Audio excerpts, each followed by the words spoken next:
Hello everyone.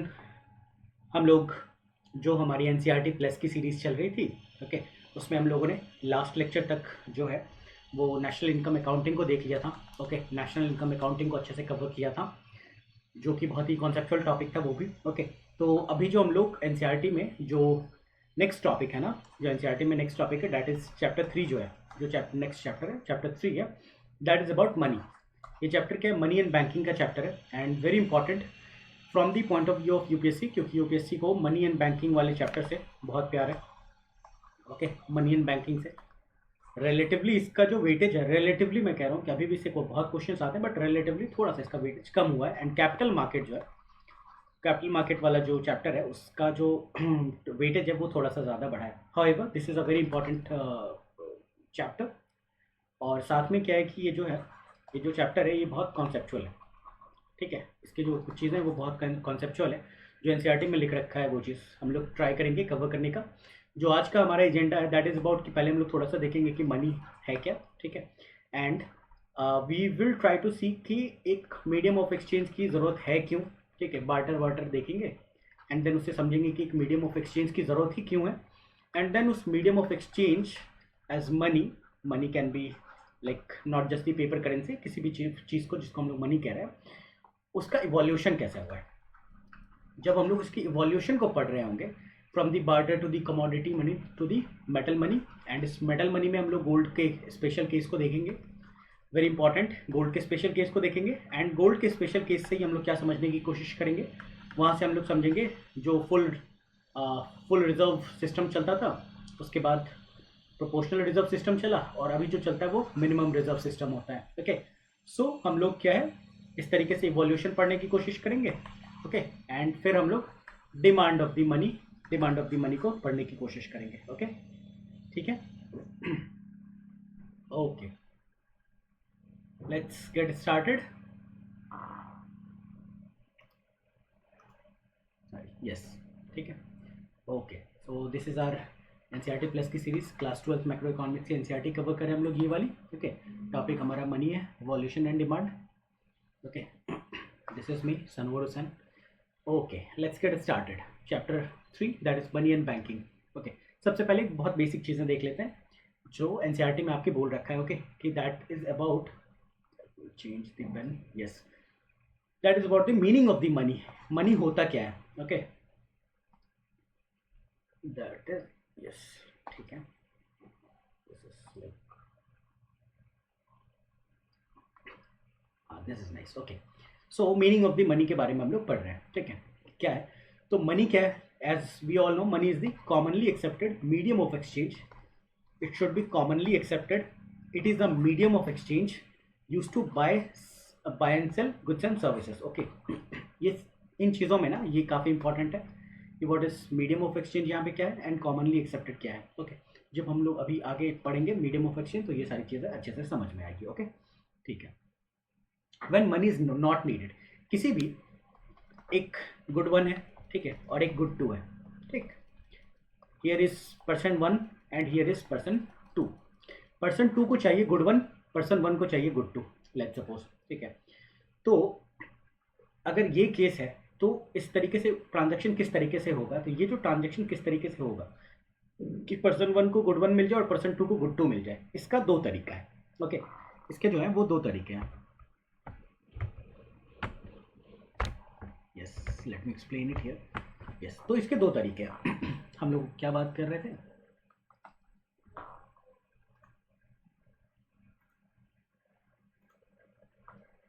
Yes, okay, सो एक good one है, एक गुड टू है।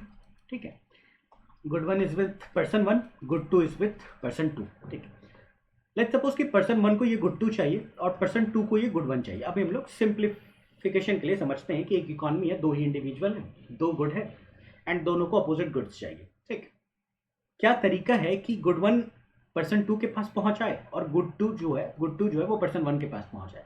तो इसके दो तरीके हैं, इसके आप दो तरीके कह सकते हो। एक तो ये तरीका है कि डायरेक्टली गुड्स एक्सचेंज हो जाए, डायरेक्टली गुड्स का जो है वो एक्सचेंज किया जाए। सेकंड तरीका क्या होता है कि एक मीडियम ऑफ एक्सचेंज को रखा जाए, एक medium of exchange that is अ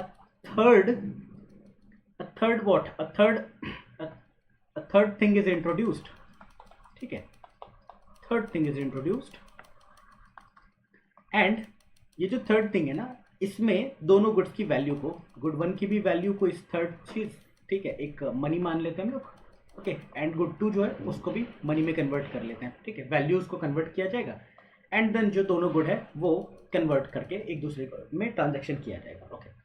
हम लोग ये सारी चीज़ें अभी देखेंगे, ठीक है। सो तो फर्स्ट थिंग जो है ना, जहाँ पे गुड्स डायरेक्टली एक्सचेंज होता है, इसको हम लोग कहते हैं बार्टर सिस्टम।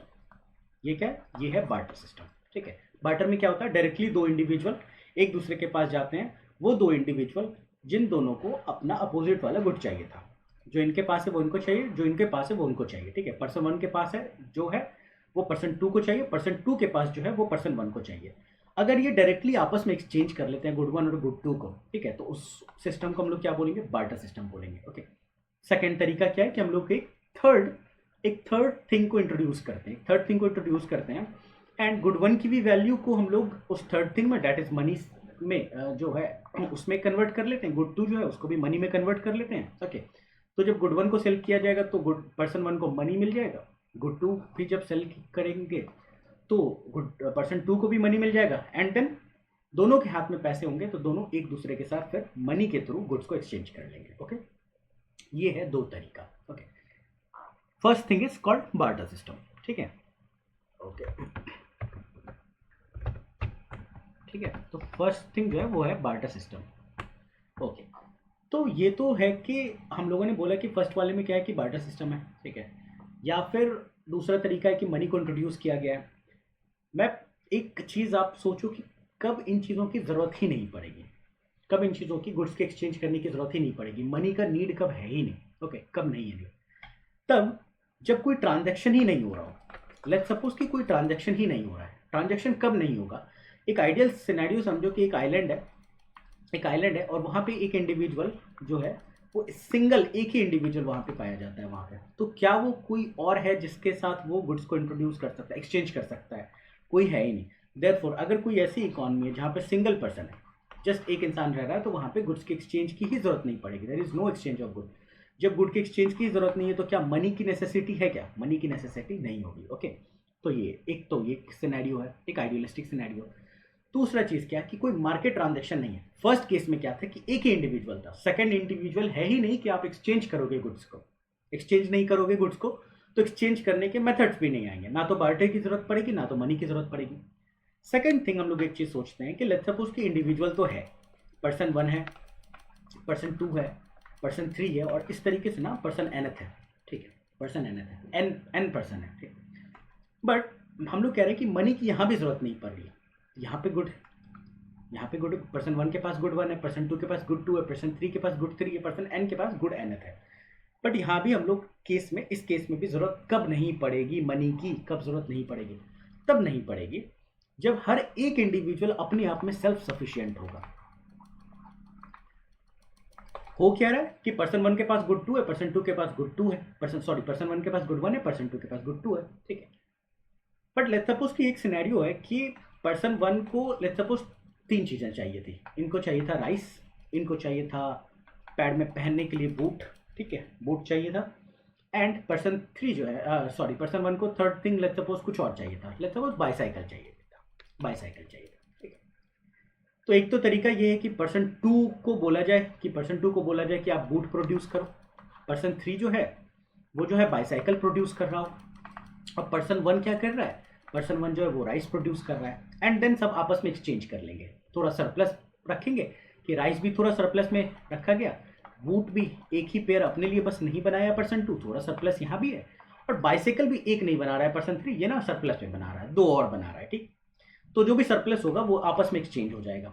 ये जो सिस्टम है ना एक्सचेंज करने का, जहाँ पे सिस्टम आएगा, जहाँ पे एक्सचेंज करने की नौबत आएगी, वो दो तरीके से हो सकता है, या तो एक्सचेंज मनी में हो पाएगा या फिर डायरेक्टली बार्टर में हो पाएगा कि पर्सन वन पर्सन टू को राइस दे और पर्सन टू से जो है बूट ले ले, पर्सन वन पर्सन थ्री के पास जाए और उसको राइस दे दो और उससे बाईसाइकिल ले ले, इस तरीके से आपस में एक्सचेंज हो जाएगा। एक तो वो तरीका है, या फिर मनी के थ्रू एक्सचेंज किया जाएगा, मनी वाली चीज़ हम लोग आगे देखेंगे, ठीक है।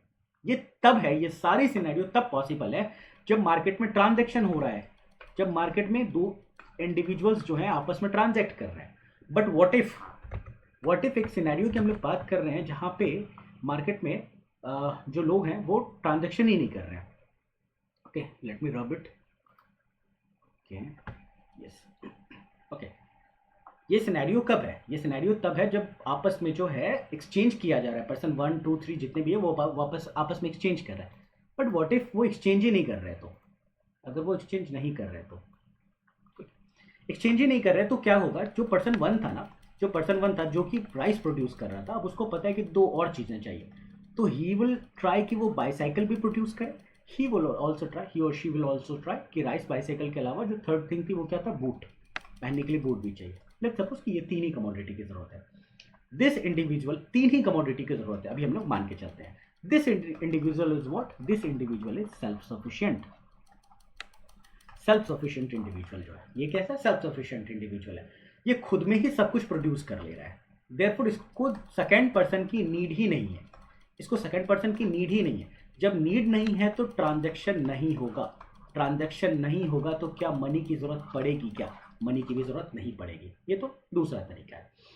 बट ये जो सिनेरियो है ना, ये काफी आइडियलिस्टिक सिनेरियो।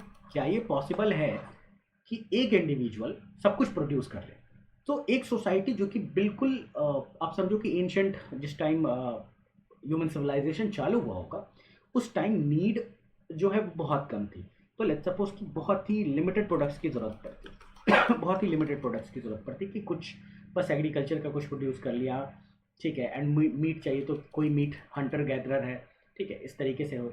उस टाइम तक ये चीज़ पॉसिबल है। क्यों? क्योंकि जो नीड है इकोनॉमी में मल्टीपल गुड्स की वो बहुत कम है। बट विद द टाइम जैसे सिविलाइजेशन जो वो प्रोग्रेस करने लगेगा, मल्टीपल गुड्स इंट्रोड्यूस होगा, ठीक है, देन क्या होगा? एक individual would not be self sufficient कि वो सारी की सारी चीज़ों को प्रोड्यूस कर सके। Then in that case market transaction आएगा। हाउएवर, एक आइडियलिस्टिक सिनेरियो में लिखा गया है कि कब मनी की जरूरत नहीं पड़ेगी, when there is a single person economy, and second when there is no market transaction. ठीक है, ओके, ये चीज़ थी। ओके, तो यस यस, सो हम लोगों ने यहाँ पे क्या देखा था? हम लोगों ने यहाँ पे देखा कि 2 पर्सन मान के चलते हैं फिलहाल, एंड जो 2 पर्सन है इन दोनों को गुड्स जो है वो ट्रांजैक्ट करना था। ट्रांजैक्ट करना है गुड, तो उसका 2 तरीका था। पहला तरीका क्या कि गुड्स को डायरेक्टली एक्सचेंज कर लिया जाए, और दूसरा तरीका क्या था कि एक मीडियम ऑफ एक्सचेंज को इंट्रोड्यूस किया जाए, थर्ड थिंग को इंट्रोड्यूस किया जाए, जिसको बीच इंटरमीडिएट प्रोडक्ट बना करके जो है दोनों को एक्सचेंज किया जाएगा। इसको हम लोग अच्छे से देखेंगे।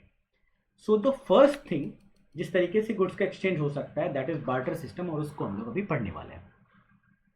ठीक है,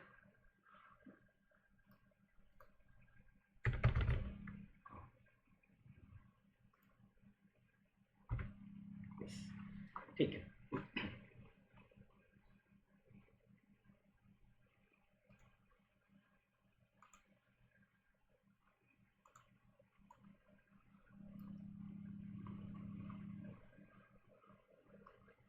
दोनों ये नीचे क्यों नहीं जा रहा है?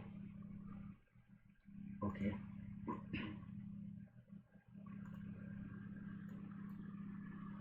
ठीक है, हम लोग यहाँ ही देखने की कोशिश करते हैं। ठीक है, सो हम लोग अब क्या पढ़ने वाले हैं? हम लोग पढ़ने वाले हैं बार्टर सिस्टम को। बार्टर सिस्टम क्या हो रहा था? हम लोगों ने अभी बात किया था कि good 1 is with person 1 and good 2 is with person 2 है, एंड दोनों आपस में एक्सचेंज कर लिए। प्रोज क्या है इसका? Very simplistic system. ठीक है, कि किसी थर्ड मीडियम को इंट्रोड्यूस करो, ठीक है, किसी थर्ड मीडियम मनी को इंट्रोड्यूस करना पड़े, एंड देन गुड 1 को मनी में कन्वर्ट करो, गुड 2 को मनी में कन्वर्ट करो, एंड देन इस मनी के थ्रू जो है गुड 2 एंड गुड 1 को खरीदा जाए। दिस इज व्हाट, ये जो सिस्टम है ना, ये थोड़ा कॉम्प्लेक्स हो जाएगा। बट बार्टर में क्या है? जिसको जो चाहिए था वो डायरेक्टली एक्सचेंज हो पा रहा है, जिसको भी जो चाहिए वो डायरेक्टली एक्सचेंज हो पा रहा है। दैट इज क्या है कि ये ज़्यादा आसान सिस्टम है। हाउएवर, प्रॉब्लम क्या है बार्टर के साथ? फिर बार्टर के अपने चैलेंजेस क्या है? बार्टर के अपने कुछ चैलेंजेस हैं। बार्टर का चैलेंज ये है कि फर्स्ट थिंग जो हम लोग समझेंगे यहाँ पे कि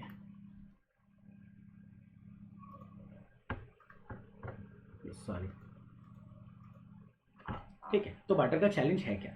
बार्टर का चैलेंज ये है कि इस वाले में हम लोगों ने जो केस में देखा कि पर्सन 1 है, पर्सन 2 है, ऐसे और भी पर्सन है, पर्सन 3 भी होगा, ऐसे करके पर्सन nth है। अब इस पर्सन 1 को ढूंढना पड़ेगा। लेट्स सपोज कि पर्सन 1 के पास राइस था, पर्सन 2 के पास व्हीट है, पर्सन 3 जो है उसके पास बूट है, पर्सन 3 के पास क्या है, बूट है। अब लेट्स सपोज कि पर्सन nth है जिसके पास बाईसाइकिल है, ठीक है। अब पर्सन 1 के पास राइस है बट इसको चाहिए बाईसाइकिल, ठीक है। तो अब इस पर्सन 1 को मल्टीपल इंडिविजुअल्स के पास जाना पड़ेगा। पर्सन 1 को पर्सन 2 के पास जाएंगे, 3 के पास जाएंगे, ऐसे nth के पास जाएंगे, एंड उसको उनको ढूंढना पड़ेगा कि किसके पास बाईसाइकिल है। एंड जिनके पास बाईसाइकिल होगा, जिनके पास बाईसाइकिल है, ओके, जिनके पास बाईसाइकिल है वो जो there is some technical issue, yes, तो जिनके पास बाईसाइकिल है, साथ में ये भी देखना होगा कि जिनके पास बाईसाइकिल है उनको राइस चाहिए, जिनके पास बाईसाइकिल है उनके पास राइस चाहिए। देयरफॉर जो पर्सन 1 था इनके पास राइस था and it needed bicycle, and जो पर्सन nth है इनके पास क्या है, इनके पास बाईसाइकिल है।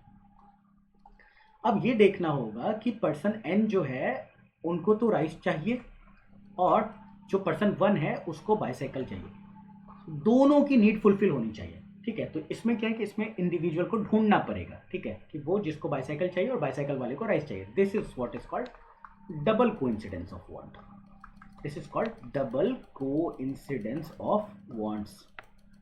मतलब क्या है, डबल मतलब दोनों का, कोइंसिडेंस मतलब coincidence of want, coincidence of want, इसको एक साथ पढ़ेंगे कि दोनों को जो चाहिए था उसका कोइंसिडेंस हो गया, कि इसको जो चाहिए और इसको जो चाहिए दोनों के पास जो अपोजिट प्रोडक्ट जो है वो अवेलेबल है। कोइंसिडेंस है, ये एक तरीके का इत्तेफाक है, ठीक है, कि दोनों को जो चाहिए था, जो वांट्स थे दोनों का, ठीक है, वो अपोजिट पर्सन के पास अवेलेबल है। बट इसमें क्या है कि इसमें बहुत ढूंढना पड़ेगा, okay. And the way economy increase होती है, सिविलाइजेशन इंक्रीज होती है, इंडिविजुअल्स इंक्रीज होता जाएगा, this system is very problematic, very challenging, कि आपको कुछ भी प्रोडक्ट ढूंढना हो तो आप इंडिविजुअल ढूंढ रहे हो। सो this is the first problem of the need of double coincidence of want, okay.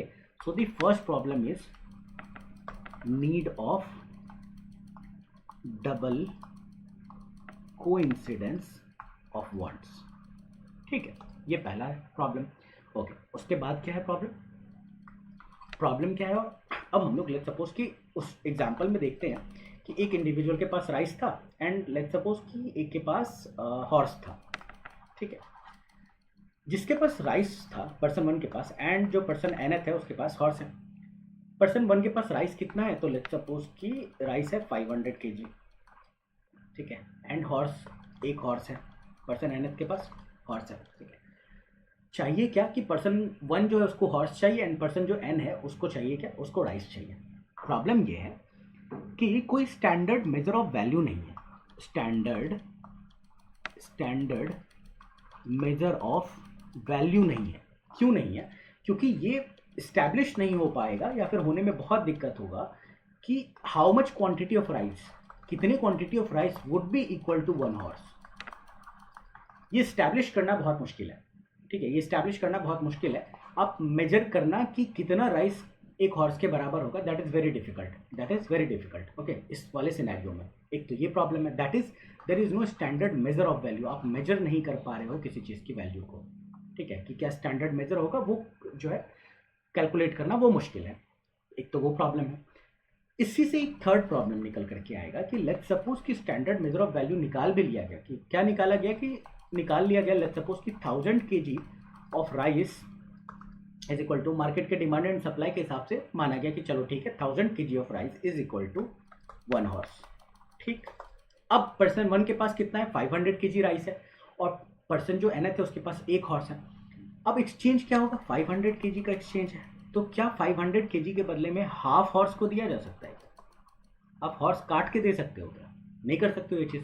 Therefore problem क्या है यहाँ पे, डिविजिबिलिटी की प्रॉब्लम है, इसको हम लोग डिविजिबिलिटी का प्रॉब्लम कहते हैं। That is also called as fungibility का प्रॉब्लम। डिविजिबल नहीं है गुड्स, सारे गुड्स को आप डिवाइड नहीं कर सकते हो, एक पॉइंट के बाद डिवाइड नहीं कर सकते हो, तो डिविजिबिलिटी एंड फंजिबिलिटी का प्रॉब्लम है, ठीक है। और भी हम लोग प्रॉब्लम देख लेते हैं इसमें, ठीक है, और प्रॉब्लम देख लेते हैं। चौथा प्रॉब्लम क्या हो जाएगा कि प्रॉब्लम ये भी है कि लेट्स सपोज कि एक इंसान के पास राइस है, ये एग्रीकल्चर प्रोड्यूस करता है, एग्रीकल्चर प्रोडक्ट प्रोड्यूस करता है ये पर्सन। तो राइस कैसा प्रोडक्ट है, राइस ऐसा प्रोडक्ट है ना जो कि पेरिशेबल है। पेरिशेबल का मतलब क्या कि with time it's quality डिटोरिएट्स। With time क्या है, इसकी क्वालिटी डिटोरिएट होती है, ठीक है। तो प्रॉब्लम ये है कि पेरिशेबिलिटी का प्रॉब्लम है। पेरिशेबिलिटी का मतलब क्या, स्टोर ऑफ वैल्यू नहीं हो सकता है, स्टोर ऑफ वैल्यू का प्रॉब्लम है, स्टोर ऑफ वैल्यू, ठीक है। ये सारे इकोनॉमिक टर्म्स हैं। जैसे आपको इसके बारे में लिखना होगा तो आप क्या लिखोगे, स्टैंडर्ड मेजर ऑफ वैल्यू का प्रॉब्लम, डिविजिबिलिटी एंड फंजिबिलिटी की issue, okay, double coincidence of font की इशू, स्टोर ऑफ वैल्यू का इशू है। तो पर्सन वन के पास जो मनी है वो क्या है, जो पर्सन वन का मनी है इज राइस ओनली, ठीक है। उसके पास जो संपत्ति है, जो उसका वेल्थ है, that is rice only, okay. क्या आप राइस को, अपने वेल्थ को स्टोर कर सकते हो क्या, हमेशा हमेशा के लिए स्टोर कर सकते हो? आप हमेशा हमेशा के लिए क्या अपने वेल्थ को स्टोर कर सकते हो? अभी आपके पास मनी होती है, आप इसको ले जा करके बैंक में डाल दो, ये लाइफ भर आप रख सकते हो, बट लेट्स सपोज कि आपका वेल्थ मनी में नहीं है, राइस में है, तो क्या आप इसको लाइफ लॉन्ग आप इस वेल्थ को रख सकते हो? नहीं रख सकते हो। देयरफॉर स्टोर ऑफ वैल्यू का इशू है कि आप अपने वेल्थ को जो है स्टोर नहीं कर सकते हो, वो प्रॉब्लम है, ठीक है। इससे एक और चीज़ निकल करके आता है, ठीक है, कि स्टोर ऑफ वैल्यू है, दैट इज पेरिशेबिलिटी का जो प्रॉब्लम है वो है, ठीक है। एंड इससे क्या है कि एक और प्रॉब्लम है कि डेफर्ड पेमेंट में भी प्रॉब्लम आएगा। डेफर्ड पेमेंट क्या है कि लेट्स सपोज कि अभी तो आपके पास मनी होता है, ठीक है, आपने आज के डेट में कुछ खरीद लिया, खरीदा, एंड आप आगे पढ़ोगे, जैसे फ्यूचर्स का कॉन्ट्रैक्ट होता है, कुछ चीज़ है, एक बिजनेस है, वो क्रेडिट पे कुछ खरीदता है कि लेट्स सपोज कि वो ऑर्डर करता है कि एक शॉप है, वो कहता है कि 100 लैपटॉप्स का ऑर्डर देता है, ठीक है, और कुछ एडवांस करता है एंड रेस्ट जो है वो कहता है कि रेस्ट जो आपको विद इन 1 ईयर दे दिया जाएगा, पैसा जो है रेस्ट विद इन 1 ईयर दे दिया जाएगा। दैट इज, ये सिस्टम कैसे काम कर रहा है, क्रेडिट पे काम कर रहा है। क्रेडिट क्या है कि फ्यूचर में रीपे कर दिया जाएगा, फ्यूचर में जिससे खरीदा गया है लैपटॉप, वो शॉपकीपर उसको जो है रिपे कर देगा। ये इस बात पे चलता रहेगा कि जिस शॉपकीपर ने ये 100 लैपटॉप्स खरीदा है, वो 1 साल के विद इन 1 ईयर उसके पास जो वेल्थ है ना, जो उसके पास वेल्थ है, मनी है, वो उससे रिपे कर देगा, वो उससे रिपे करेगा। बट लेट्स सपोज कि जो वेल्थ है वो आपका राइस में है, और राइस का 1 साल के बाद पेमेंट करना है, और आप सोच रहे थे कि राइस में मैं पेमेंट कर दूंगा, बट 1 साल तक राइस की क्वालिटी ही डिटोरिएट हो गई है, या फिर पूरा का पूरा खराब ही हो गया, तो डेफर्ड पेमेंट का भी यहाँ पे इशू आएगा, ठीक है, डेफर्ड पेमेंट का इशू आ जाएगा इस कारण पे, ओके। ये एक एग्जांपल है डेफर्ड पेमेंट का कि क्यों जो है किस तरीके से प्रॉब्लम आएगा, ओके। तो ये सारी चीज़ें प्रॉब्लम है। एक बहुत इंपॉर्टेंट प्रॉब्लम जो है वो उसको हम लोग डिस्कस करते हैं, दैट इज़ कि जो बहुत ही इंपॉर्टेंट प्रॉब्लम है वो ये है कि पर्सन वन को हम लोगों ने देखा था कि पर्सन एन को ढूंढना पड़ा जाकर के, पर्सन एन को ढूंढना पड़ा, एंड पर्सन वन और एन को जाकर के ढूंढने में क्या था, बहुत चैलेंज था, बहुत ही चैलेंजिंग काम था। इसके अलावा भी इसमें बहुत सारी और भी चैलेंजेस हैं, ओके। इसमें और भी चैलेंजेस था जो भी हम लोगों ने देखा, डबल कोइंसिडेंस ऑफ फॉन्ट के अलावा स्टोर ऑफ वैल्यू का प्रॉब्लम है, ठीक है, मेजर करने का प्रॉब्लम है, फंजिबिलिटी डिविजिबिलिटी की इशू है। जस्ट अ सेकेंड,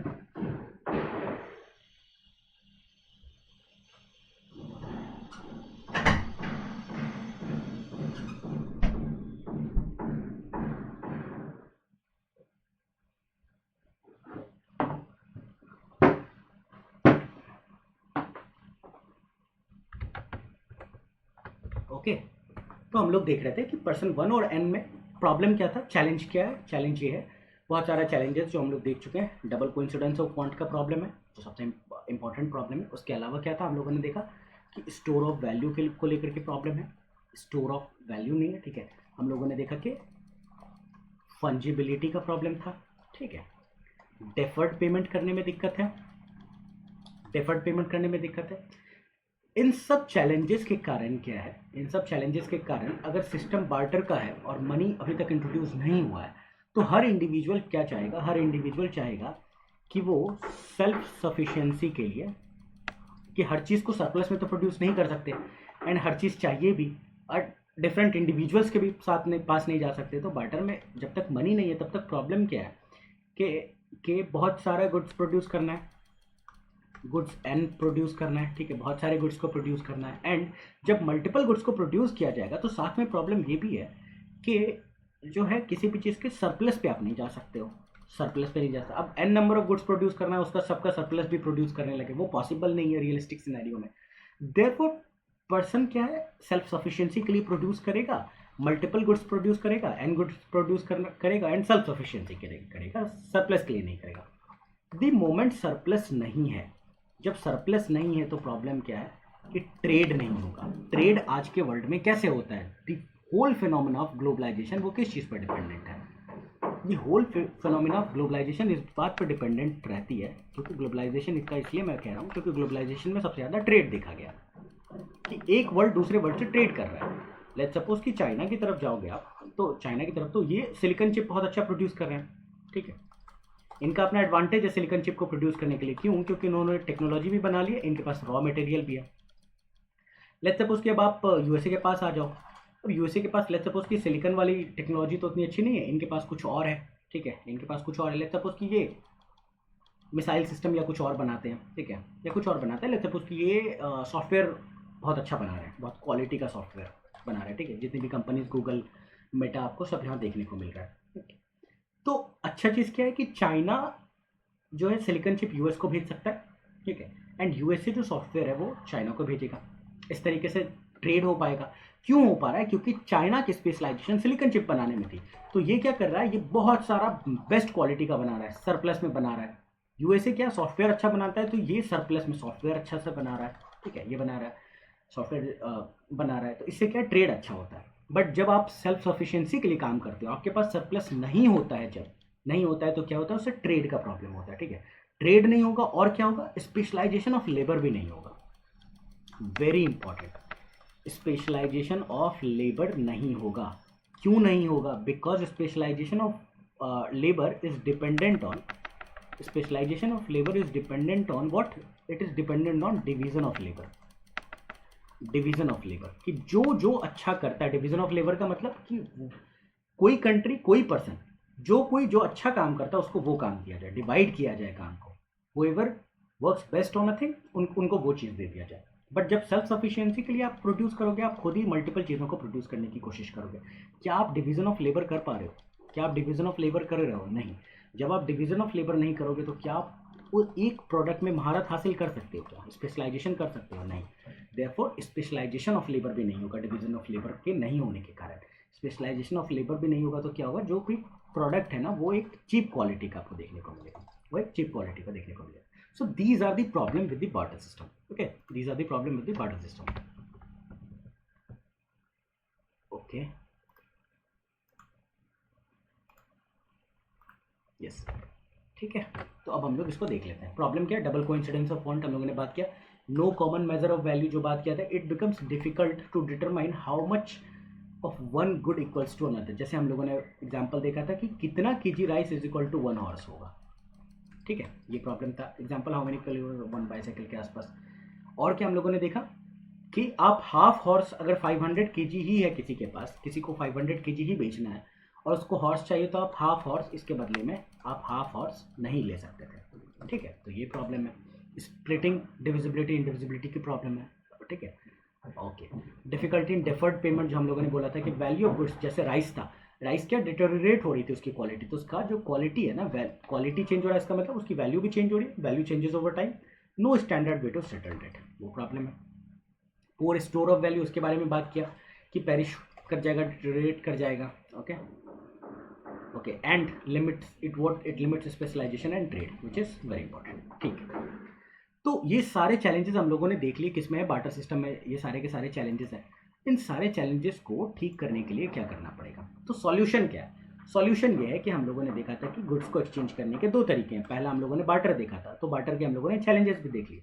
दूसरा चीज़ हम लोगों ने देखा था कि एक थर्ड चीज़ को इंट्रोड्यूस कर दिया जाए, एक थर्ड मटेरियल को, एक थर्ड थिंग को इंट्रोड्यूस किया जाए, जो कि बीच के इंटरमीडिएट प्रोडक्ट की तरह काम करे एंड हर चीज़ को मनी में कन्वर्ट कर दिया जाए। मीडियम ऑफ एक्सचेंज, इसको हम लोग मनी बोलेंगे वैसे, ठीक है, मनी बोलेंगे, ठीक है, तो मनी में कर दिया जाए। क्यों कर रहे हैं हम लोग ऐसा, इसको हम लोग देखते हैं।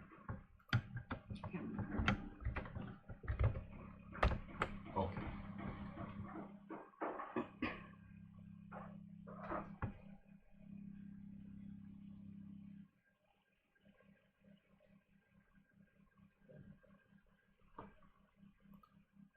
just let me rub it.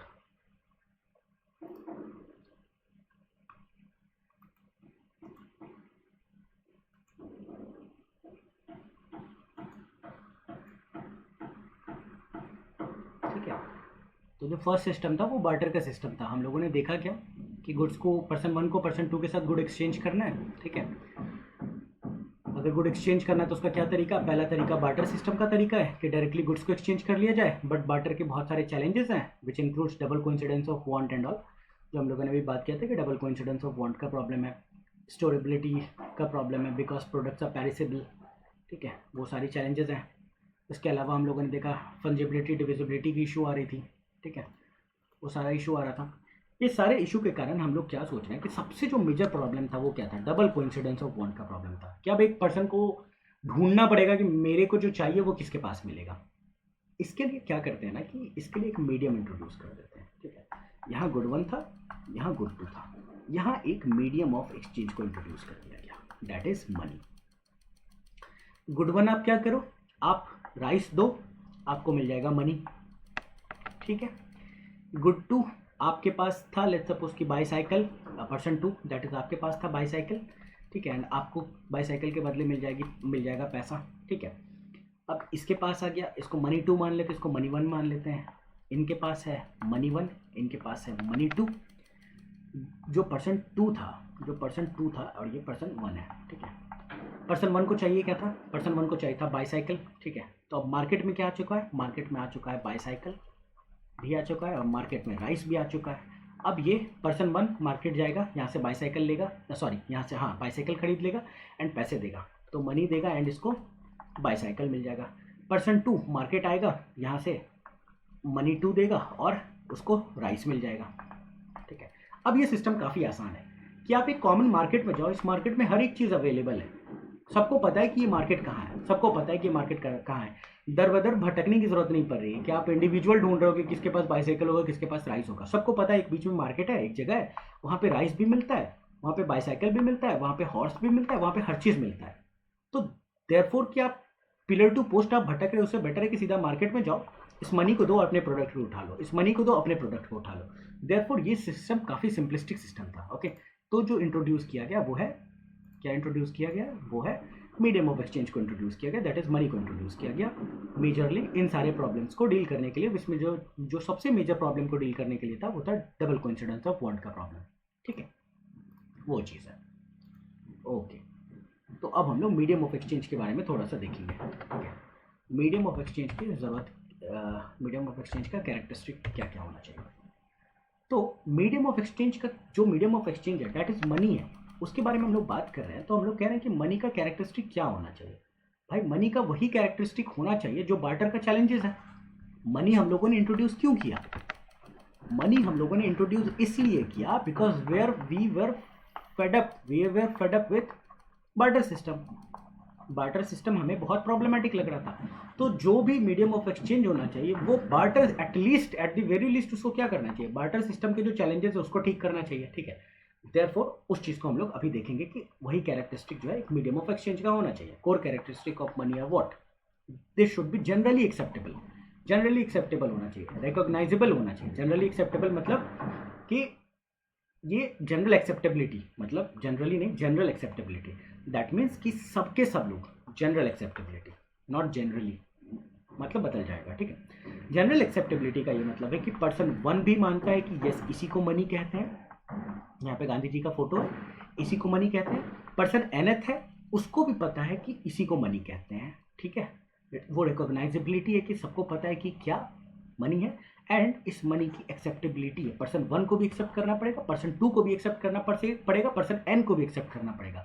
ये जो एक्सेप्टेबिलिटी है ना, ये फिएट के थ्रू आती है, इसको हम लोग बाद में पढ़ेंगे। फिएट दैट इज गवर्नमेंट के ऑर्डर से, गवर्नमेंट कहती है कि मैंने जो करेंसी प्रिंट किया है वो आप सबको एक्सेप्ट करना पड़ेगा। ये एक्सेप्टेबिलिटी जो है वो फिएट ऑर्डर से आती है। फिएट का मतलब गवर्नमेंट ऑर्डर। तो हम लोग क्या कहते हैं, मनी जो है वो फिएट है, फिएट मनी कहते हैं हम लोग। सारे मनी फिएट मनी नहीं होता, ठीक है, कुछ मनी है जो फिएट मनी है, एंड वो फिएट मनी होना चाहिए। उसके बाद एक लीगल टेंडर का भी कॉन्सेप्ट आता है, उसको भी हम लोग बाद में देखेंगे। एक तो पहला चीज़ है कि रिकॉग्नाइजेबल हो, कि आप देखो और आपको समझ में आए कि हाँ इसी को तो यही तो पैसा है। ठीक है, यही तो पैसा है। सेकेंड थिंग इज व्हाट, कि उसकी जनरल एक्सेप्टेबिलिटी होनी चाहिए, कि पर्सन 1 2 3 n, एक कंट्री में जितने लोग हैं वो सब एक्सेप्ट करेंगे कि यही वो मीडियम ऑफ एक्सचेंज है। Okay, third thing is very important, this third thing is very important. ठीक है, इसी एडिक्वेट सप्लाई वाले के कारण हम लोग आगे पढ़ेंगे, फुल रिजर्व सिस्टम पढ़ेंगे, प्रोपोर्शनल रिजर्व पढ़ेंगे एंड मिनिमम रिजर्व सिस्टम पढ़ेंगे। फिलहाल के लिए हम लोग देखते हैं कि एडिक्वेट सप्लाई का मतलब क्या है। एडिक्वेट सप्लाई का, एडिक्वेट का क्या मतलब होता है? एडिक्वेट सप्लाई का मतलब है कि कोई चीज़ एडिक्वेटली जितनी ज़रूरत है उतना है, ना तो ज़्यादा है ना तो कम है। तो मनी जो मीडियम ऑफ एक्सचेंज है ना, उसकी ये कैरेक्टरिस्टिक होनी चाहिए कि वो अवेलेबल हो। Available for what? Available for transaction in the economy. कि अगर इकोनॉमी में गुड्स एंड सर्विसेज के को खरीद बिक्री के लिए अगर लेट्स सपोज कि 1 लाख करोड़ चाहिए, लेट्स सपोज 1 लाख करोड़ चाहिए, तो इकोनॉमी इंश्योर करे कि 1 लाख करोड़ तो एटलीस्ट अवेलेबल है। लेकिन साथ में ये भी हो कि एडिक्वेटली अवेलेबल का मतलब है कि अवेलेबल तो हो जितना ज़रूरत है ट्रांजैक्शन के लिए, साथ में स्कैरसिटी भी हो।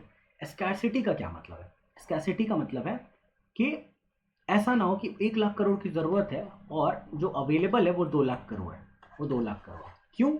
बिकॉज जब ज़रूरत से ज़्यादा मनी अवेलेबल होगा तो उससे क्या होता है, उससे इन्फ्लेशन का सिनेरियो होगा, उससे क्या होगा, इन्फ्लेशन का प्रॉब्लम हो जाएगा, इन्फ्लेशन का प्रॉब्लम हो जाएगा। अच्छा, अगर अवेलेबिलिटी कम हो जाए तो प्रॉब्लम क्या होगा? तो प्रॉब्लम ये होगा कि फिर जीडीपी ग्रो नहीं करेगी। क्यों?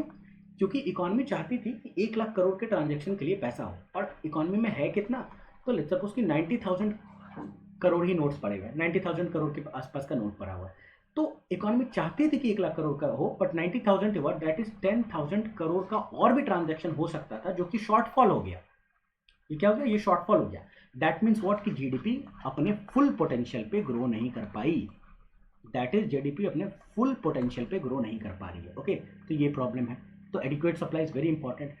फोर्थ थिंग इज व्हाट, कि it should be homogeneous and uniformity होनी चाहिए, कि सारे नोट एक तरीके से देखे। ओके, ये चीज़ है, not very important. Okay, barter का प्रॉब्लम था।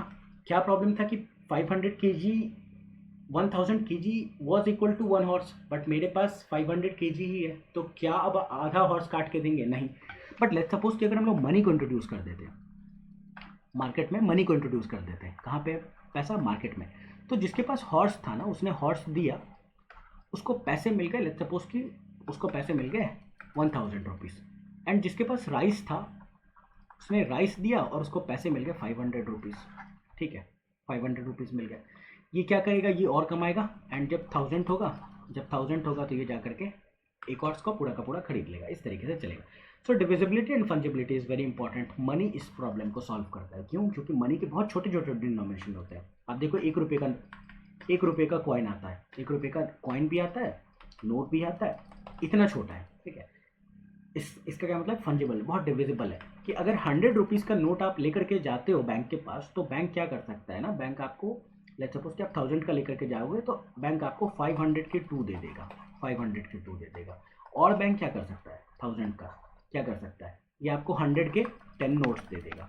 दैट इज फंजिबिलिटी और डिविजिबिलिटी का ये मतलब नहीं है कि जो वैल्यू है ना, जो वैल्यू है, जब आप उसको छोटे डिनोमिनेशन में लेकर के जाओगे तो उसकी वैल्यू डिटोरिएट नहीं होनी चाहिए। तो अगर 1000 रुपये का आपके पास नोट था और आप बैंक के पास लेकर के गए, तो कन्वर्ट करने के बाद भले ही वो आपको छोटे डिनोमिनेशन का नोट देगा, 500 का नोट वो आपको दे देगा, दैट इज ट्रू, बट जो टोटल वैल्यू है ना, वो उसको बराबर रखना पड़ेगा 1000 का। यहाँ पे छोटे डिनोमिनेशन का नोट दे दिया गया है, बट टोटल वैल्यू 100 इंटू 10,000 के बराबर करना पड़ेगा। दैट इज एक्चुअल में जो वैल्यू थी और बाद में जो वैल्यू रही, सॉरी 1000, ठीक है, वो चेंज नहीं होनी चाहिए। डिविजिबिलिटी का ये है। यहीं पे प्रॉब्लम आ जाता है। लेट्स सपोज डायमंड को आपका example low, this is diamond. एक बड़ा डायमंड 1 करोड़ रुपए का हो सकता है। दी मोमेंट आपने इसको ब्रेक कर दिया 2 पीसेस में, ठीक है, 2 पीसेस में ब्रेक कर दिया, इसकी शाइन चली जाती है, उस तरीके से वो नहीं चमकेगा जैसे पहले चमकता था।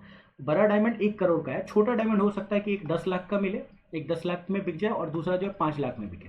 यहाँ पे आपका लॉस हो चुका है वैल्यू का, ठीक है, वैल्यू का लॉस हो चुका है। This is not the case with the gold.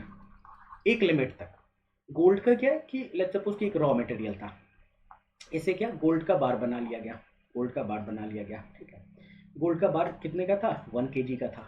अब इस गोल्ड के बार को ना पिघला दिया गया, मेल्ट कर दिया गया, मेल्ट करके इसके बहुत छोटे छोटे गोल्ड बार बनाए गए, बहुत छोटे छोटे गोल्ड बार बनाए गए, छोटे छोटे बनाए गए। सबको आप ऐड कर दोगे तो भी वो 1 kg टूट जाएगा, वो 1 kg आ जाएगा, but not beyond a point, क्योंकि गोल्ड अपने आप में सस्टेनेबल नहीं है। बहुत बहुत ही छोटा यूनिट हो जाएगा ना, तो एक यूनिट के नीचे आप उसको नहीं कन्वर्ट कर सकते हो। आप कितना छोटा कर लोगे, लेट्स सपोज कि 1 ग्राम का गोल्ड का कॉइन था, उसको आप कन्वर्ट करके इसके 1/100th पार्ट तक लेके चले जाओगे, ठीक है, दैट इज 0.01 ग्राम तक लेकर के चले जाओगे, उससे छोटा गोल्ड का आप नहीं बना पाओगे ना, मेटल है ना वो, आप उससे छोटा नहीं बना पाओगे। देयरफॉर डायमंड जितना बुरा भी नहीं है कि डायमंड में तो एक बार आपने तोड़ा तो फंजिबिलिटी पूरी की पूरी डिविजिबिलिटी किया, आपने फंजिबल किया, तो क्या डायमंड फंजिबल है? नहीं है। क्यों? क्योंकि वैल्यू डिटोरिएट हो चुकी है, 1 करोड़ से 15 लाख का बचा है वो। गोल्ड में वैसा नहीं है, 1 kg का ठीक है, 1 kg का आपने छोटे छोटे बार्स में बनाया एंड टोटल क्यूमुलेटिवली भी सब 1 kg का हो जाएगा, but not beyond a point. Gold भी बियॉन्ड अ पॉइंट फंजिबल नहीं है, ओके, तो ये है, बट मोर और लेस गोल्ड फंजिबल मानेंगे हम लोग, ओके। उसके अलावा क्या, जो भी आप मीडियम ऑफ एक्सचेंज रख रहे हो वो पोर्टेबिलिटी होनी चाहिए उसकी।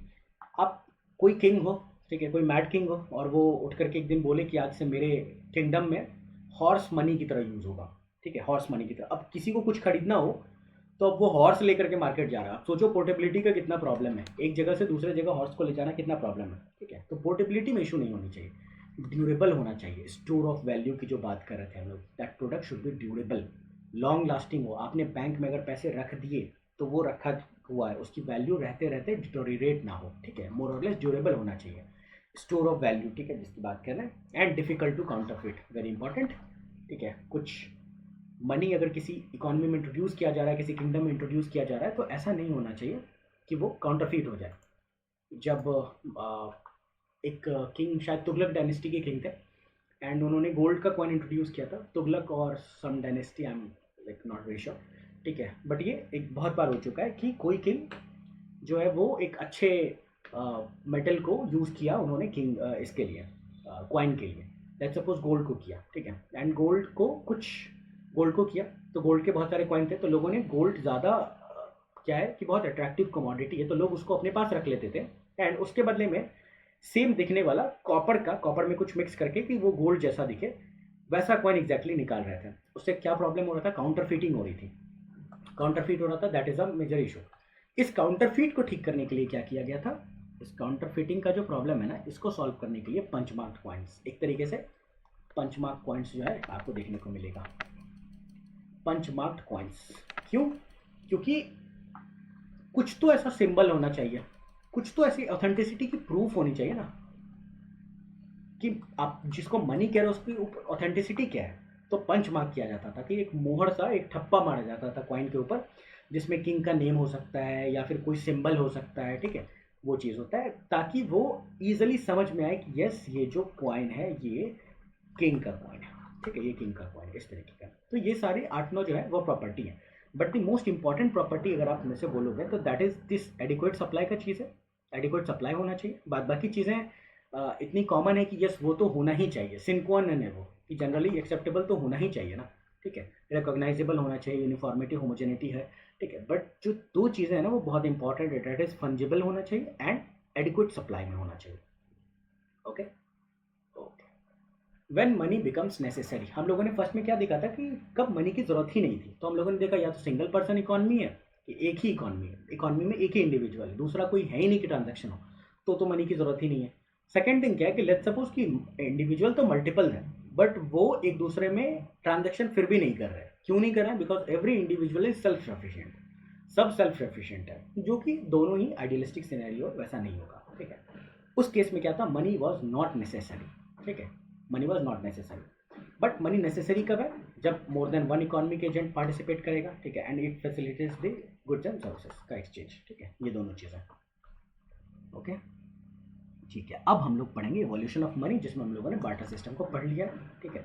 बार्टर सिस्टम का प्रॉब्लम था डबल कोइंसिडेंस ऑफ वांट, इसके लिए हम लोगों ने बोला कि एक मीडियम ऑफ एक्सचेंज को इंट्रोड्यूस करना पड़ेगा। मीडियम ऑफ एक्सचेंज के इंट्रोडक्शन का इवोल्यूशन है, medium of exchange that is money, money का इवोल्यूशन का अपना एक हिस्ट्री है, ठीक है, मनी के इवोल्यूशन का अपना हिस्ट्री है, दैट इज अभी जो आप पेपर करेंसी देखते हो हमेशा से पेपर करेंसी नहीं था, पहले कमोडिटी मनी चलती थी, पहले कमोडिटी मनी चलती थी, फिर मेटल आया, देन पेपर आया, देन फिर हम लोग प्लास्टिक करेंसी देखने लग गए। प्लास्टिक करेंसी देखा, उस प्लास्टिक के बाद हम लोगों ने क्या देखा है कि हम लोगों ने प्लास्टिक मनी के बाद जो अभी जो डिजिटल मनी है वो देख रहे होते हैं। एंड डिजिटल में भी अभी एक एडवांस वर्जन आ चुका है, बिल्कुल क्रिप्टो विप्टो का आ चुका है, ठीक है। तो ये चीज़ को हम लोग देखेंगे। ओके, तो कमोडिटी मनी की बात करते हैं कि मीडियम ऑफ एक्सचेंज किसको रखा गया, कमोडिटी को रखा गया। अब किसी भी चीज़ को आप मीडियम ऑफ एक्सचेंज रखते हो तो जो ऊपर की 8-9 कैरेक्टरिस्टिक है ना, ये फुलफिल होना चाहिए, ये 8-9 कैरेक्टरिस्टिक फुलफिल होना चाहिए। तो इवोल्यूशन क्यों हो रहा है, किसी भी चीज़ का इवोल्यूशन क्यों होगा, पहले तो ये बात देखेंगे हम, इवोल्यूशन किसी चीज़ का क्यों हो रहा होगा। इवोल्यूशन इसलिए हो रहा होगा ना, क्योंकि एक चीज़ है जिसको इंट्रोड्यूस किया गया, एक मनी वन को इंट्रोड्यूस किया गया, एक फॉर्म ऑफ मनी वन को इंट्रोड्यूस किया गया। इसके कुछ अपने प्रोज थे बट इसके कुछ अपने कॉन्स भी थे। अब इस कॉन्स को हटाने के लिए एक form of money to introduce किया गया होगा, ठीक है। इसके अपने कुछ प्रोज होंगे एंड फिर इसके अपने भी कुछ कॉन्स होंगे, बट ये वाले कॉन्स नहीं होंगे इसमें। इसी को इवोल्यूशन कहते हैं, यही इवोल्यूशन है। तो मनी भी इसी तरीके से इवॉल्व हुआ है, ठीक है। तो हम लोग देखते हैं कि एक तरीके का मनी है, शेल था, सॉल्ट को यूज़ किया जाता था, केटल को यूज़ किया जाएगा, ग्रेन को यूज़ किया जाएगा। लेट्स सपोज केटल को आप यूज़ करते हो, प्रॉब्लम क्या है, केटल फंजिबल नहीं है। तो जो 8-9 हम लोग कैरेक्टरिस्टिक देख रहे हैं मीडियम ऑफ एक्सचेंज का, वो फुलफिल होना चाहिए। क्या केटल में फंजिबिलिटी पे वो फुलफिल हो रहा है, नहीं हो रहा है। क्या केटल में पोर्टेबिलिटी फुलफिल हो रहा है, वो भी नहीं हो पा रहा है। देयरफॉर इसके कौन से इतने कि बाद में हम लोग कमोडिटी मनी से मेटल की तरफ जाएंगे, ठीक है। सॉल्ट का देख लो, सॉल्ट क्या वाइडली अवेलेबल है क्या, नहीं। कोस्टल एरियाज में आपको मिल जाएगा बट हर जगह आपको नहीं मिलेगा सॉल्ट, ठीक है। क्या सॉल्ट एडिक्वेट सप्लाई में है क्या, एक तो वो प्रॉब्लम है, ठीक है। ठीक है, वो पोर्टेबल है, ठीक है, बट उसकी क्वालिटी का भी इशू है कि हर सॉल्ट एक तरीके का नहीं है, ठीक है। सॉल्ट में अगर मॉइस्चर ले लेगा तो क्या वो ड्यूरेबिलिटी है, उसकी स्टोर ऑफ वैल्यू है, उस पर भी फेल हो जाता है, ठीक है। तो कुछ दिन सॉल्ट चला बट फिर उसको भी बंद करना पड़ा होगा। ग्रेन के भी साथ सेम चीज़, क्या ड्यूरेबिलिटी स्टोर ऑफ वैल्यू है, नहीं है, ओके। शेल है, जैसे पहले काउरी शेल यूज़ किया जाता था, काउरी शेल जिसको समंदर के किनारे जो शेल मिलता है, स्नेल वाला जो शेल मिल रहा होता है कैल्शियम का, उसको यूज़ किया जाता था। अब इसमें प्रॉब्लम क्या आया होगा, प्रॉब्लम ये है कि हर जगह ये अवेलेबल नहीं है, तो अवेलेबिलिटी का प्रॉब्लम है ना। कोस्टल एरियाज में तो मिल जाएगा, मेनलैंड में आप कहाँ पे कैल्शियम शेल वो स्नेल वाला ढूंढने जाओगे, वो प्रॉब्लम है, ओके।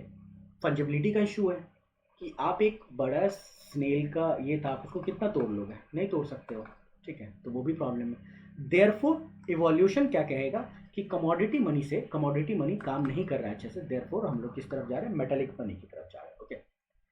तो काउरी एज अ करेंसी भी यूज़ किया जाता था, इसलिए अभी आपने वो टर्म सुनते होगे कि लोग लोकल लैंग्वेज में कहते हैं कि मैं आपको फूटी कौड़ी भी नहीं दूंगा। फूटी कौड़ी इज फूटा वर्म, दैट इज ब्रोकन कौड़ी, क्योंकि द मोमेंट इसको तोड़ा गया, ठीक है, फूटना मतलब डिवाइड किया गया, ठीक है। तो द मोमेंट फूटेगा तो उसकी क्या वैल्यू खत्म हो जाएगी। वैल्यू खत्म हो गई अगर किसी चीज़ को लोअर डिनोमिनेशन में तोड़ने में, तो फंजिबिलिटी नहीं होगी, ठीक है। वो हम लोगों ने पहले देखा था, इसलिए हम लोग आज भी कहते हैं कि कोई कहता है लोकल लैंग्वेज में कि फूटी कौड़ी नहीं दी जाएगी, ठीक है, जो भी। तो इस कमोडिटी मनी के थ्रू अब हम लोग कहाँ पे आ चुके हैं, मेटेलिक मनी के थ्रू आए, मेटेलिक मनी के पास आए होंगे, ठीक है। मेटेलिक मनी का use of metal coins like gold, like silver, like copper, ठीक है। सिल्वर कॉपर सब कुछ अच्छा है but gold was widely acceptable. Acceptability की एक चीज़ हम लोगों ने देखी थी, एंड जो एक कमोडिटी है जो पूरे वर्ल्ड में कहीं ना कहीं एक्सेप्टेड है, दैट इज गोल्ड। तो गोल्ड के बेसिस पे बहुत सारे कॉइन्स हमेशा आते रहे, ठीक है। एंड गोल्ड के ही बेसिस पे जो मॉडर्न मनी है ना, इसके आगे जब हम लोग पढ़ेंगे, वो गोल्ड के बेसिस पे लाया गया, जिसको हम लोग गोल्ड स्टैंडर्ड कहते हैं, फुल रिजर्व सिस्टम कहते हैं। उसके बाद आपको प्रोपोर्शनल रिजर्व सिस्टम आएगा, उसके बाद मिनिमम रिजर्व सिस्टम आएगा, okay. Therefore gold is very important metallic money में, और उस स्टडी को हम लोग देखेंगे अभी, ठीक है। उस चीज़ को हम लोग थोड़ा देखेंगे, ओके, यस, ठीक है। हम लोग गोल्ड का केस देखते हैं, ओके। गोल्ड का केस समझने का कोशिश करते हैं, ओके। अज्यूम करते हैं कि एक इकॉनमी है, एक किंगडम है, ठीक है। इकॉनमी छोड़ा, एक किंगडम है, यहाँ पे एक किंग है, ठीक है, किंगडम है। इस किंगडम में टोटल कितना गोल्ड है, लेट्स सपोज कि टोटल गोल्ड 1 kg है, 1 kg टोटल गोल्ड है, 1 kg टोटल गोल्ड है, ओके। 1 kg टोटल गोल्ड है। अब प्रॉब्लम क्या हो रहा था, हम लोग चाहते हैं कि गोल्ड जो है वो गोल्ड जो है वो हर चीज़ में फिट हो, वो जो 8-9 क्राइटेरिया है तो उसमें सब में फिट हो। ओके, सब कुछ में हम लोग इसको फिट करना चाह रहे थे गोल्ड को भी। तो गोल्ड के सिस्टम में हम लोग क्या करने की कोशिश कर रहे हैं कि गोल्ड को जब रखा गया तो किन चैलेंजेस को दूर करने के लिए रखा गया, वो सारी चीज़ें, ड्यूरेबिलिटी, पेरिशेबिलिटी नहीं हो, ठीक है, स्टोर ऑफ वैल्यू, बिल्कुल गोल्ड को स्टोर किया जा सकता है, गोल्ड जनरली एक्सेप्टेबल भी है।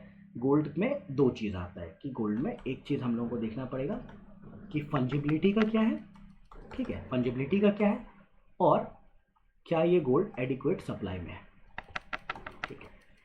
तो इकोनॉमी में कितना है, 1 kg गोल्ड है, उसको हम लोग देख लेते हैं, और फंजिबिलिटी का है। तो हम लोगों ने बोला कि अगर 1 kg गोल्ड था किसी इकोनॉमी में तो इसको छोटा छोटा किया जा सकता है, ठीक है। 1 kg gold is equal to what, 1 kg gold is equal to 1000 gram of gold, 1000 grams of gold, ठीक है।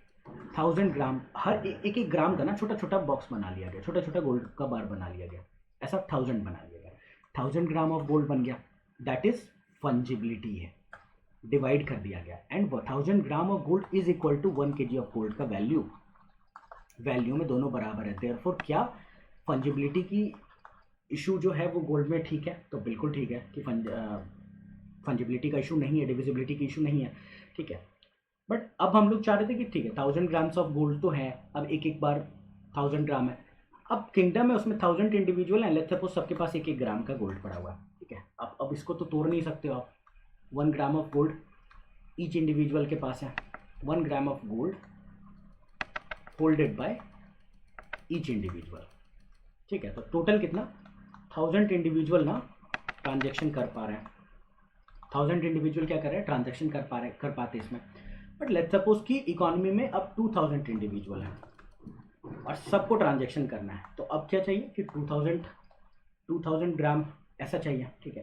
तो 2000 जो है इस तरीके का कुछ कॉइन चाहिए। तो जो 1000 ग्राम ऑफ गोल्ड है ना हमारे पास, ये तो 1000 ग्राम ऑफ गोल्ड है, हर एक काम किया जा सकता है कि हर एक ग्राम of gold, 1 gram of gold को क्या कन्वर्ट कर किया जाए, इसको बोला जाए कि 1 ग्राम ऑफ गोल्ड से ना 10 कॉइन ऑफ गोल्ड बना लिया जाएगा, 10 कॉइन ऑफ गोल्ड बना लिया जाएगा। तो क्या हो जाएगा, हमारे पास कितना था, 1000 ग्राम ऑफ गोल्ड था, हमारे इकोनॉमी में 1 kg गोल्ड था, that is equal to 1000 gram of gold, that is equal to हर ग्राम का हम लोग 10 गोल्ड कॉइन बना रहे हैं, ठीक है। तो 1000 into 10 that is 10,000 gold coin, ठीक है, 10,000 गोल्ड कॉइन।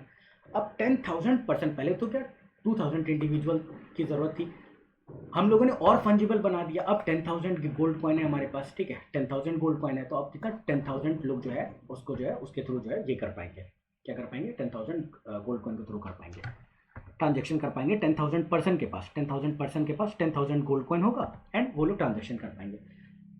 तो फंजिबिलिटी है क्या, तो फंजिबिलिटी हो रही है क्या गोल्ड में, बिल्कुल हो रहा है but to what extent.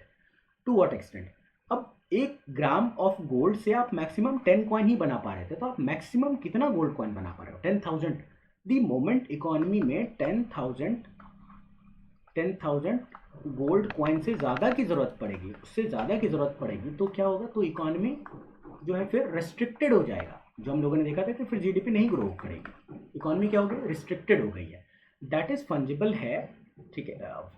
Supply की बात करें हम लोग, ठीक है, तो इस तरीके से तो फंजिबल है, ये चीज़ हम लोग देख लिए, तो फंजिबल जो है गोल्ड तो है, ठीक है। बट हम लोग क्या बात करें कि सप्लाई की बात करें, ठीक है, कि सप्लाई यहाँ तक तो ठीक था कि 10,000 जो गोल्ड कॉइन है यहाँ तक तो अवेलेबल है, बट इकोनॉमी को ज़रूरत क्या है, इकोनॉमी को लेट्स सपोज कि 10,000 की ज़रूरत नहीं है, अब इकोनॉमी को लेट्स सपोज कि 50,000 की ज़रूरत है, 50,000 ऐसी चीज़ों की ज़रूरत है।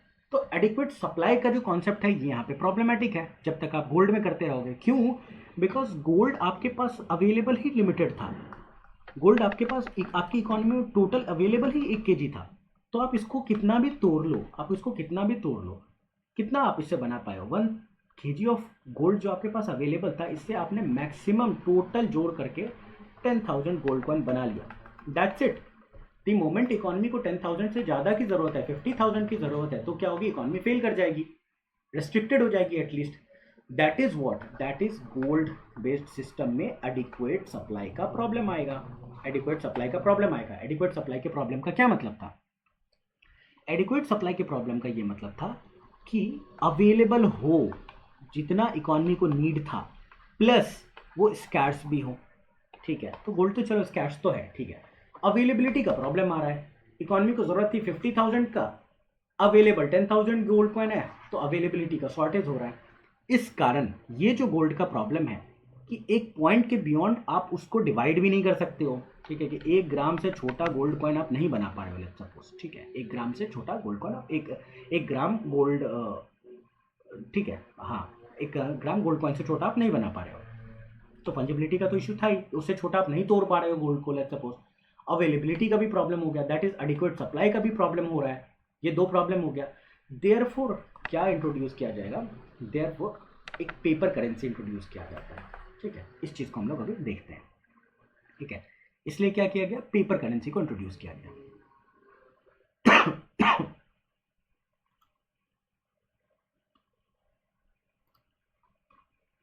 ठीक है, तो क्या किया गया, पेपर करेंसी को इंट्रोड्यूस किया गया।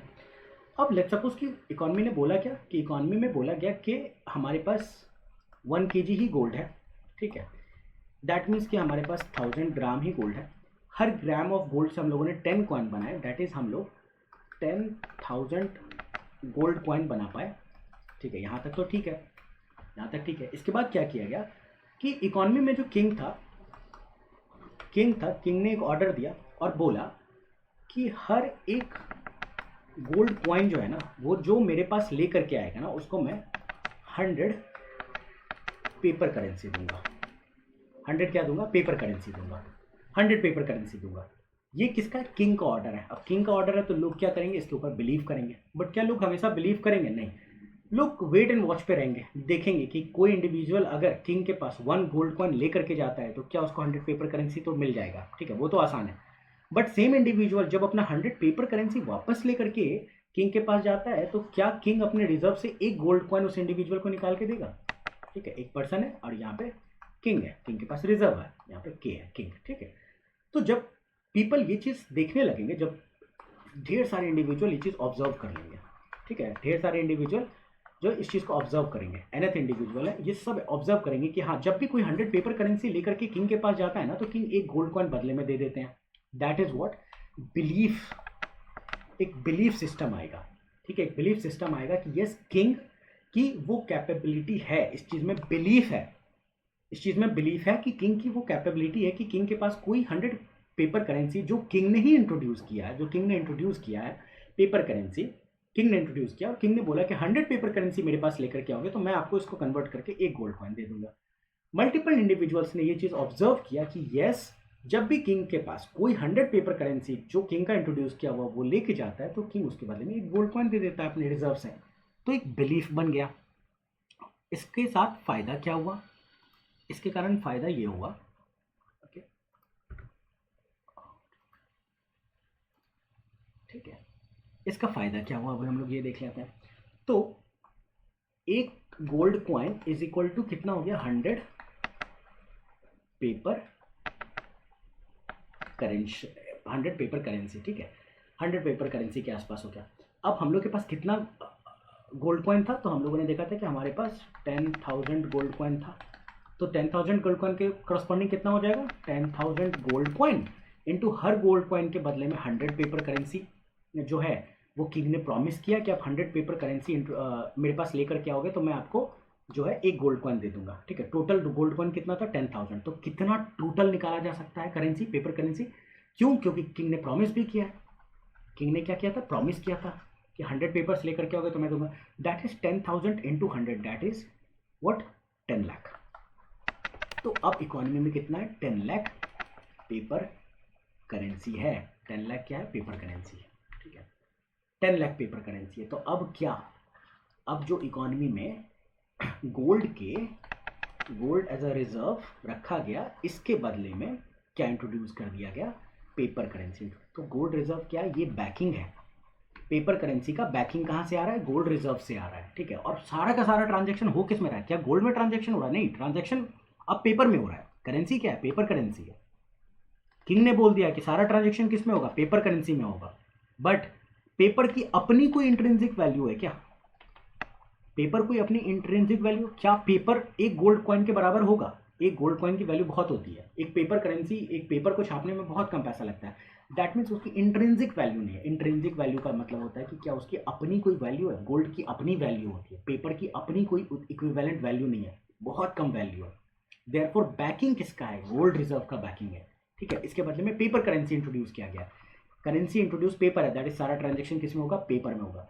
पेपर को आपने कन्वर्ट कर दिया, 10,000 गोल्ड कॉइन के बदले में आपने जो है 10 लाख अब पेपर करेंसी है। तो अब इकोनॉमी में जो रेस्ट्रिक्शन था एडिक्वेट सप्लाई का, क्या वो कम हुआ, बिल्कुल हुआ है कम, ठीक है।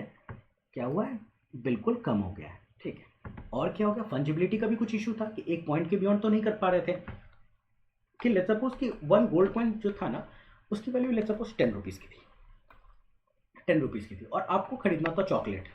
और अभी तक मान के चलते हैं कि अभी तक ना पेपर करेंसी इंट्रोड्यूस नहीं हुआ है, तो अब किसी को चॉकलेट खरीदना है, चॉकलेट कितने का आ रहा है, 2 रुपये का आ रहा है, 2 रुपीज़ का आ रहा है। एक गोल्ड कॉइन 10 रुपीज़ का था, अब आपको चॉकलेट एक खरीदना है, बट आप एक खरीद ही नहीं सकते हो, क्यों, क्योंकि डिविजिबिलिटी नहीं है गोल्ड की, गोल्ड कॉइन की इससे ज़्यादा। देयरफॉर इस पर्सन को अगर चॉकलेट खरीदना है तो उसको 5 चॉकलेट्स खरीदने पड़ेंगे, ज़बरदस्ती का खरीदना पड़ रहा है, एक्सेसिवली डिमांड करना पड़ रहा है, 5 चॉकलेट्स खरीदने पड़ रहे हैं। ये प्रॉब्लम क्यों आया था, बिकॉज फंजिबिलिटी का इशू था, डिविजिबिलिटी की इशू थी, ठीक है। और एडिक्वेट सप्लाई का तो हम लोगों ने देखा, पेपर करेंसी में कन्वर्ट कर दिया, तो ये भी हो गया। पेपर करेंसी एडिक्वेट सप्लाई को सॉल्व कर चुका है, क्यों, क्योंकि हम लोगों ने, किंग ने कह दिया कि 1 gold coin would be equal to 100 paper, and therefore 10,000 के बदले में जो है 10 लाख पेपर आ गए, ठीक है। कहाँ 10,000 एंड कहाँ 10 लाख, ठीक है। तो एडिक्वेट सप्लाई तो हो चुका है। डिविजिबिलिटी को भी सॉल्व करता है क्या, क्या डिविजिबिलिटी को सॉल्व करता है, हाँ ये भी सॉल्व करेगा। कैसे करेगा, वैल्यू क्या है, 1 gold coin is equals to 100 paper, ठीक है। 100 paper is equal to 1 gold coin, ऐसे लिख लेते हैं, ठीक है। 1 पेपर की वैल्यू क्या हो जाएगी, 100 पेपर, ठीक है, इज इक्वल टू 1 पेपर। तो 1 पेपर की वैल्यू क्या हो जाएगी, 1 divided by 100, that is 0.01 gold coin. 1 paper की वैल्यू कितना है 0.01 गोल्ड कॉइन की वैल्यू है, ठीक है। गोल्ड कॉइन जो है आपको कितने का था, तो 10 का था। एक हम लोगों ने एग्जाम्पल में ले लिया कि 1 gold coin is equal to what, 10 rupees. तो 0.01 गोल्ड कॉइन कितना हो जाएगा, 0.01 इंटू 10, दैट इज वॉट 0.1, ठीक है। कितना हो जाएगा, 0. वैल्यू में कह रहा हूँ कि जब आप एक पेपर करेंसी लेकर के जाओगे तो उसकी वैल्यू क्या हो जाएगी, 0.1 रुपीज़ हो जाएगी। आपको खरीदना क्या था, आपको खरीदना था 2 रुपये का, ये खरीदना था, तो आप 0.2 डिवाइडेड बाई 0.1 कर दोगे, ठीक है। तो आप 20 पेपर करेंसी लेकर के जाओगे और ये आपको एक चॉकलेट मिल जाएगा। पिछली बार मिल पा रहा था क्या, नहीं, आपको 5 चॉकलेट ज़बरदस्ती के खरीदने पड़ रहे थे, या तो आप खरीदते ही नहीं, और खरीदते तो आपको 5 खरीदना पड़ता, क्यों, क्योंकि एक गोल्ड कॉइन की वैल्यू 10 रुपये थी और आपका चॉकलेट 2 ही रुपये का था, तो आपको 5 खरीदना पड़ा। या फिर आप बोलोगे मुझे 5 खरीदने ही नहीं, छोड़ दिया। बट अब आप खरीद सकते हो, आप मल्टीपल नंबर ऑफ पेपर्स लेकर के जाओ, 20 पेपर्स लेकर के जाओ, एंड 20 पेपर्स लेकर के जाओगे तो आपको एक चॉकलेट 2 रुपये का चॉकलेट दे दिया जाएगा। तो क्या हो गया, फंजिबिलिटी की भी इशू सॉल्व हो चुकी है, ठीक है। फंजिबिलिटी की भी इशू सॉल्व हो चुकी है एंड एडिक्वेट सप्लाई की भी सॉल्व हो चुकी है। ये चीज़ है, जो सिस्टम है इसको, ओके, ठीक है, ओके। तो ये चीज़ सॉल्व हो चुका है। तो क्या सॉल्व हो चुका है, क्या फंजिबिलिटी सॉल्व हो चुका है, बिल्कुल हो चुका है। क्या एडिक्वेट सप्लाई, क्या ये सॉल्व हो चुका है, yes, but to an extent. To an extent मैं क्यों कह रहा हूं, टू एन एक्सटेंट मैं इसलिए कह रहा हूं क्योंकि हमारे पास टोटल जो 1 kg गोल्ड के करस्पॉन्डिंग इसके बैकिंग पे कितना पेपर इंट्रोड्यूस किया गया, 10 लाख पेपर ही इंट्रोड्यूस कर सकते हैं। क्यों, क्योंकि किंग ने प्रॉमिस कर रखा है, किंग ने प्रॉमिस कर रखा है कि जब आप 100 पेपर्स लेकर के आओगे तो मैं आपको 1 गोल्ड कॉइन दूंगा, ठीक है। अगर 10 लाख पीपल सारे के सारे अपने पेपर लेकर के चले जाएंगे तो कितने गोल्ड की किंग को जरूरत पड़ेगी लौटाने की, 1 kg गोल्ड की जरूरत पड़ेगी रिवर्स से। देयरफॉर यहाँ लिमिटेशन है कि 10 लाख पेपर से ज़्यादा किंग पेपर इंट्रोड्यूस ही नहीं कर सकता है। दी मोमेंट किंग ने कहा कि अब मैं 20 लाख पेपर इंट्रोड्यूस कर रहा हूँ, 10 लाख थे, 10 लाख और कर रहा हूँ। बट सिस्टम में सबको पता है कि गोल्ड तो 1 kg ही है। देयरफॉर अब क्या है, अब जो बिलीफ है किसके ऊपर, किंग के ऊपर, वो ख़त्म हो जाएगा। जब बिलीफ ख़त्म हो जाएगा तो लोग भागेंगे बैंक की तरफ, रिजर्व की तरफ, जो किंग का रिजर्व था उसकी तरफ जाएंगे और सबका सब जल्दी से जल्दी अपने वाले को, क्योंकि 10 लाख पेपर तक तो गोल्ड मिल जाएगा, 10 लाख के बाद जो नेक्स्ट 10 लाख गोल्ड पेपर लेकर के जो भी इंडिविजुअल जाएंगे उनको उसके बदले में गोल्ड नहीं मिल पाएगा। तो सब क्या करेंगे, बैंक की तरफ भागेंगे, रिजर्व की तरफ भागेंगे कि ये लो 100 पेपर्स और उसके बदले में मुझे 1 गोल्ड कॉइन दो। इस सिचुएशन को क्या कहते हैं, इस सिचुएशन को ही हम लोग बैंक रन कहते हैं। हम लोग आगे जब बैंकिंग पढ़ेंगे उसको देख लेंगे, बैंक रन इसी सिचुएशन को कहते हैं। ओके, तो इसमें प्रॉब्लम क्या है, इसमें प्रॉब्लम ये है कि हाँ एडिक्वेट सप्लाई कुछ क्षण तक, कुछ देर तक तो एडिक्वेट सप्लाई का प्रॉब्लम सॉल्व किया गया है। क्या ये हमेशा के लिए सॉल्व हो चुका है, क्या नहीं हुआ है। एडिक्वेट सप्लाई का प्रॉब्लम तब तक के लिए सॉल्व नहीं हुआ है, तब तक के लिए सॉल्व है जब तक कि 10 लाख पेपर से काम चल जा रहा है, 10 लाख पेपर करेंसी से काम चल जा रहा है, तब तक तो ठीक है। द मोमेंट 10 लाख से ज़्यादा पेपर करेंसी की डिमांड होगी, पीसी की डिमांड होगी, इकोनॉमी क्या करेगा, फॉल्टर कर जाएगा, ठीक है। देयरफॉर अभी भी एडिक्वेट सप्लाई का प्रॉब्लम चल रहा है, एडिक्वेट सप्लाई का चैलेंज अभी भी है, चैलेंज अभी भी एग्जिस्ट कर रहा है, ठीक है। अभी भी इसका चैलेंज जो है वो एग्जिस्ट कर रहा है, ठीक है। इसी चीज़ को सॉल्व करने के लिए हम लोग क्या करेंगे, हम लोग लाएंगे फ्रैक्शनल रिजर्व सिस्टम या प्रोपोर्शनल रिजर्व सिस्टम लेकर के आएंगे, प्रोपोर्शनल रिजर्व सिस्टम। इससे भी जब काम नहीं चलेगा ना, हम लोग देखेंगे तो हम लोग लेकर के आएंगे मिनिमम रिजर्व सिस्टम। ओके, आज के लिए इतना ही रखते हैं। It would be very overwhelming कि इतनी चीज़ों को ये किया जाए। ओके, एक बार हम लोग बहुत शॉर्ट में ना पूरा का पूरा ये देख लेते हैं कि हम लोग पढ़े क्या हैं, 2 मिनट में हम लोग बस रिवाइज कर लेते हैं, ठीक है। हम लोगों ने कुछ भी नहीं, हम लोगों ने बस इतना सा पढ़ा था कि ओके, हम लोगों ने इकोनॉमी में बस इतना पढ़ा कि 2 इंडिविजुअल हैं एंड दोनों इंडिविजुअल को डिफरेंट गुड्स की ज़रूरत थी। ओके, डिफरेंट गुड्स की ज़रूरत थी। गुड्स को एक्सचेंज करने के 2 तरीके थे, एक तो कि डायरेक्टली गुड को एक्सचेंज कर लिया जाए या फिर एक थर्ड थिंग मनी को इंट्रोड्यूस किया जाए। अगर डायरेक्टली गुड को इंट्रोड्यूस किया जाता है तो उसको हम लोग क्या कहते हैं, जब एक पर्सन दूसरे के साथ अपना गुड इंट्रोड्यूस कर लेता है उसको हम लोग बार्टर सिस्टम कहते हैं। बार्टर सिस्टम के अपने चैलेंजेस पढ़े थे हम लोगों ने। पहला चैलेंज हम लोगों ने क्या पढ़ा कि हर इंडिविजुअल को ढूंढना पड़ेगा कि उसे जो प्रोडक्ट चाहिए वो किसके पास अवेलेबल है, that is problem of the need of the double coincidence of want, ठीक है। सेकंड प्रॉब्लम क्या है कि मेजर ऑफ वैल्यू का प्रॉब्लम था कि how much rice would be equal to 1 horse, वो प्रॉब्लम था। थर्ड क्या था कि अगर लेट्स सपोज की राइस कम है और हॉर्स की वैल्यू ज़्यादा है, लेट्स सपोज की 1000 kg ऑफ राइस 1 हॉर्स के बराबर है, तो मेरे पास 500 kg है, तो क्या मुझे हॉर्स मिल पाएगा, नहीं, क्योंकि हाफ हॉर्स काट के नहीं दिया जा सकता है। देयरफॉर फंजिबिलिटी और डिविजिबिलिटी की भी इशू है, ठीक है। उसके बाद कुछ प्रोडक्ट्स ऐसे होंगे वो पेरिशेबल होंगे, स्टोर ऑफ वैल्यू नहीं होगा, ये इंपॉर्टेंट वर्ड है, स्टोर ऑफ वैल्यू नहीं है, क्यों, क्योंकि स्टोर डिटोरेट हो रहा है। इसके बाद हम लोगों ने क्या देखा कि डिफर्ड पेमेंट का इशू होगा कि फ्यूचर में आप पेमेंट तो तब करोगे ना जब आपका जो वेल्थ है वो इंटैक्ट है। अगर आपकी वेल्थ की वैल्यू ही डिटोरेट हो रही है, आपकी वेल्थ राइस में थी उसकी वैल्यू ही डिटोरेट हो रही है, तो आप डिफर्ड पेमेंट में भी दिक्कत होगा, बाद में उसकी वैल्यू उतनी होगी ही नहीं और आपने क्रेडिट पे जितना ले रखा है उतना आप रिटर्न नहीं कर पाओगे, ठीक है। ये सारा प्रॉब्लम किसका था, बार्टर का था। तो हम लोगों ने सॉल्यूशन ढूंढा एक थर्ड थिंग को इंट्रोड्यूस करने का, ठीक है, एक थर्ड चीज़ को इंट्रोड्यूस करने का देखा, दैट इज हम लोगों ने मनी इंट्रोड्यूस किया। उसमें हम लोगों ने देखा कि जो मीडियम ऑफ एक्सचेंज उसकी कैरेक्टरिस्टिक क्या होनी चाहिए कि वो जनरली एक्सेप्टेबल होना चाहिए, होमोजेनस और यूनिफॉर्मिटी होनी चाहिए, एडिक्वेट सप्लाई में होना चाहिए, फंजिबिलिटी होनी चाहिए उसकी, एंड और भी चीज़ें हम लोगों ने जो भी देखा था, ठीक है। तो जो भी प्रोडक्ट है ना, जो भी चीज़ को हम लोग मनी मानेंगे वो मनी जो है ना ये 8-9 कैरेक्टरिस्टिक पे फिट होना चाहिए। हम लोगों ने देखा कि ठीक है, पहले कमोडिटी मनी देखा, कमोडिटी मनी का क्या प्रॉब्लम हो रहा था, ओके, हम लोगों ने देखा था कमोडिटी मनी का अपना प्रॉब्लम देखा था कि ठीक है, हर चीज़ किसी ना किसी चीज़ पर फिट नहीं हो पा रहा था, कोई ड्यूरेबल नहीं था, कोई पेरिशेबल था, किसी की पोर्टेबिलिटी की इशू है, किसी की एडिक्वेट सप्लाई को लेकर प्रॉब्लम था।